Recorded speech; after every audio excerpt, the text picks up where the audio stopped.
Een uitgestrekt weidelandschap in het voorjaar. Een kleurrijk decor van gras, bloemen, kruiden en geluiden. Een paradijs voor insecten, koeien, weidevogels en mensen. Dat weidelandschap is bijna 1 miljoen hectare groot.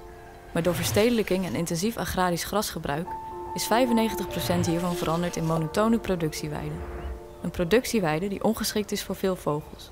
Waaronder de koning van de weide, de grutto. Maar liefst 90% van deze typisch Nederlandse boerenvogel broedt in ons land. Niet voor niets is het onze nationale vogel. Maar er zijn steeds minder kuikens die het overleven. En daarmee verdwijnt stap voor stap de grutto uit ons landschap. En die grutto, die staat voor meer. Burgerinitiatief Kening van de Graide wil het tij keren.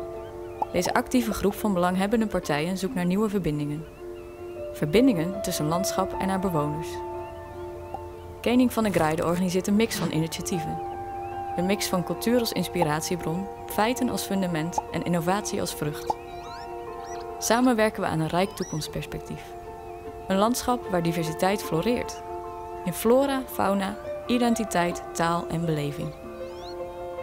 Die verscheidenheid willen we met elkaar vieren, ieder voorjaar weer. Daar zien wij toekomst in.